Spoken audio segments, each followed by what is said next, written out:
Bonsoir mesdames et messieurs, amis sportifs et fidèles internautes de cette émission.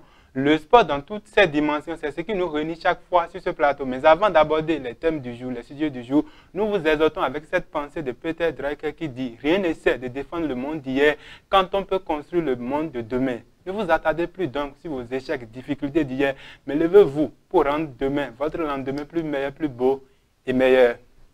Les premières minutes de l'émission du jour constitue un hommage que nous rendons à deux personnes. En premier, Alès Chaudaton, lui qui s'est éteint le 9 octobre dernier. C'est l'un des plus grands journalistes sportifs, commentateurs sportifs que le Bénin ait connu. Lui qui était au commentaire du match Bénin-Zambie du 6 juillet 2003 et qui disait si jamais le Bénin se qualifiait pour la CAN Tunisie 2004, qu'il allait demander sa retraite. Le voilà qui meurt à la veille d'un autre match Bénin-Zambie. Cher doyen, reposez en paix et que la terre vous soit légère. La deuxième personne à qui on pense, c'est Bachir Oseni, lui qui est l'ancien capitaine des écureuils du Bénin et qui fut précédemment aussi entraîneur de Entente FC de Kani. Lui également, il nous a quittés ce 22 octobre. Cher doyen, vous qui nous avez donné la passion, vous qui nous avez peut-être amené vers ce métier, reposez en paix et que la terre vous soit également légère. Nous allons maintenant parler de la Vétala Ligue 1 qui était à sa deuxième journée le week-end dernier. Et dans ce cadre, Aspac et UPONM se sont affrontés au campus d'Abomey-Calavi. Le score final était de 0 but partout.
Au cours de ce match, il n'y a donc pas eu de vainqueur ni de vaincu. À la fin du match, nous avons recueilli les avis des deux coachs.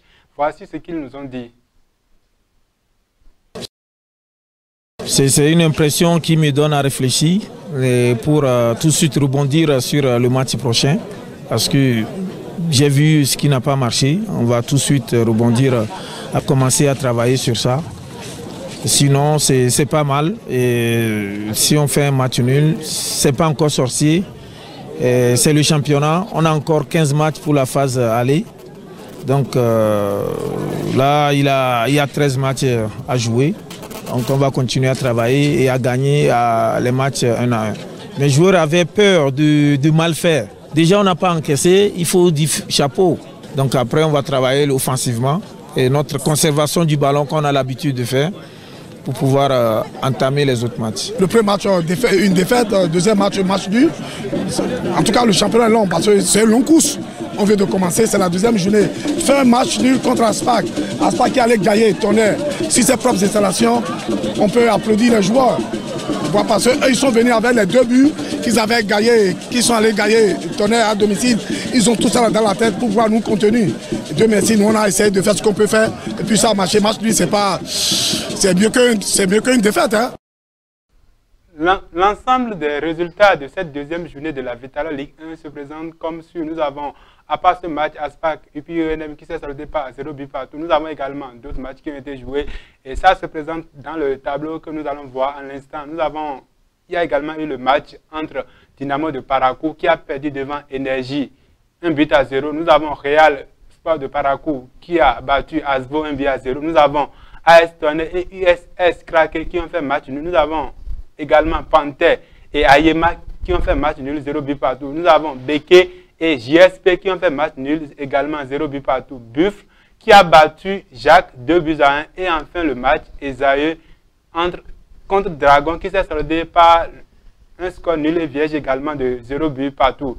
Il faut donc dire qu'au cours de cette deuxième journée, nous avons eu au total 5 buts. Alors que pendant la première journée, il y avait 21 buts. Et après cette deuxième journée, le classement de la Vitala Ligue 1 se présente comme suit. Nous avons Buffle du Borgou qui est premier, le double champion du Bénin qui est premier avec 6 points. Nous avons ensuite Aspa qui a 4 points.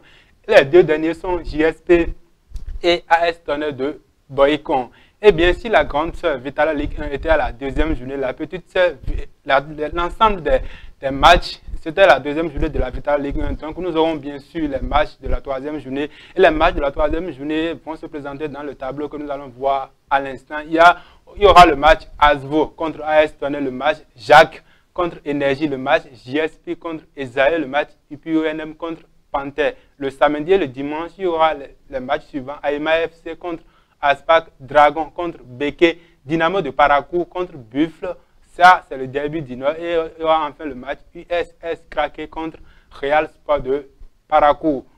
Donc, après cette deuxième journée de la Vitala Ligue 1 sera donc à sa troisième journée le week-end prochain et était à sa deuxième journée le week-end passé. Mais si la grande sœur Vitala Ligue 1 était à la deuxième journée, la petite sœur Vitala Ligue 2 était à la première journée. Et l'ensemble des résultats de la première journée de la Vitala Ligue 2 se présentent comme nous allons le voir à l'instant dans le tableau qui va venir. Juste à l'instant, on a Adidja qui a battu Dynamo d'Abomey 2 buts à 0. Nous avons AS Police qui a perdu devant Espoir de Saval 4 buts à 0.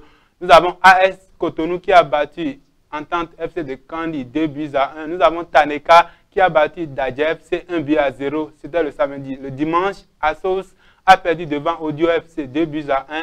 AS Tado a battu Éternel 2 buts à 0. Dynamique a battu Zazira 2 buts à 1. Avrancourt Omnisport et Requin ont fait match nul, 2 buts partout. Et Soleil a perdu devant Cavalier 2 buts à 1. Après cette première journée, le classement de la Vitala Ligue 2 se présente comme suit. Nous avons, le tableau va venir à l'instant et nous allons le voir. Nous avons Espoir de Savalou qui est premier avec 4 points. Nous avons Adidja FC qui est deuxième avec 3 points également. Et les deux derniers sont entre autres Éternel 0 points moins 2 et AS Police 0 points également moins 4. Il faut dire quand même que les Requins de l'Atlantique, après leur match nul contre le Avrancourt Omnisport, pointent à la 10e position avec 1 point. Et la Vitala Ligue 2 va se poursuivre le week-end du 26 au 27 octobre prochain. Et l'ensemble des matchs de cette deuxième journée de la Vitala Ligue 2 sont, comme si nous allons le voir dans le tableau également, il y a Soleil qui va affronter AS Cotonou, c'est le samedi. Et il y aura également ce samedi le match Audio FC contre Avrancourt Omnisport, Zazira contre AS Tado, Cavalier contre Assos. Ça, c'est pour la journée du samedi 26 octobre prochain. La journée du 27 dimanche, donc, on aura les matchs Dynamo d'Abomey contre Taneka.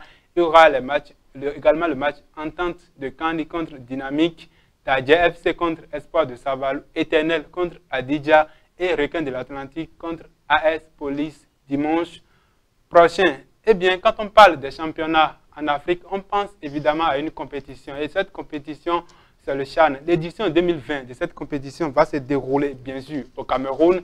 Et nous avons déjà les pays qualifiés pour cette compétition. À part le pays hôte, qui est le Cameroun, nous avons également plusieurs d'autres pays qui sont, entre autres, le Burkina Faso, le Congo, la Guinée, le Mali, le Maroc, la Namibie, le Niger, l'Ouganda, la RD Congo, le Rwanda, la Tanzanie, le Togo, la Tunisie, la Zambie, le Zimbabwe et le pays hôte qui est évidemment le Cameroun. Donc pour une fois de plus, le Bénin ne sera pas à cette compétition-là. C'est peut-être la preuve que notre championnat a encore beaucoup de chemin à parcourir parce que cette compétition, elle est quand même la compétition qui représente les championnats locaux. C'est pour valoriser les championnats locaux. Et le Bénin n'a jamais participé à cette compétition-là. Elle aura lieu en 2020 au Cameroun, peut-être dans les prochains jours. On reviendra encore sur cette actualité-là. Eh bien, en Europe, l'actualité, c'est la publication par France Football ce lundi des 30 nominés pour le Ballon d'Or France Football. Et dans ce cadre, dans la liste des 30 nominés, il y a évidemment les deux monstres du football mondial depuis 10 ans, Lionel Messi et également Cristiano Ronaldo. Mais on retrouve également 4 Africains. Il y a entre autres Kalidou Koulibaly, le Sénégalais. Il y a également Sadio Mané, le Sénégalais, lui aussi. On a Mohamed Salah, l'Égyptien. Et évidemment Pierre-Emerick Aubameyang, le Gabonais qui joue à Arsenal. Mais cette liste a également révélé des surprises. On a par exemple l'absence de celui qui a gagné le Ballon d'Or l'an dernier, Luka Modric, qui n'est même pas dans cette liste-là. On a également l'absence remarquée de Neymar, le Brésilien, lui à qui on disait qu'il va évidemment gagner le Ballon d'Or d'ici quelques années. Le voilà qui n'est même pas dans la liste. Peut-être c'est à lui de travailler pour remonter la pente et essayer de s'améliorer. Il y a également entre autres les absences de Gérard Piqué, de Luis Suarez et également de Sergio Ramos. Et il faut rappeler que ce prix, le Ballon d'Or France Football, sera décerné le 2 octobre, le 2 décembre, pardon, le 2 décembre. Le prix France Football sera décerné le 2 décembre prochain. Eh bien, quand on parle de l'Europe, il y a évidemment les championnats. Et si le Classico Barça-Real a été reporté pour des problèmes sociopolitiques qu'il y a en Catalogne, le match, le classique de la France qui oppose le PSG à l'OM aura bien lieu ce dimanche à 20 h. Le match PSG-OM, c'est ce dimanche à 20 h. C'est le classique de la France. Évidemment, ce match déchaîne toujours les passions. Mais on se demande si l'Olympique de Marseille a vraiment les armes pour résister devant le Paris Saint-Germain. Donc, on aura la réponse le dimanche à 20 h. Merci à toutes et à tous pour votre aimable attention. N'oubliez pas surtout de continuer à vous abonner à votre chaîne Ovadia Web TV, car le meilleur reste à venir.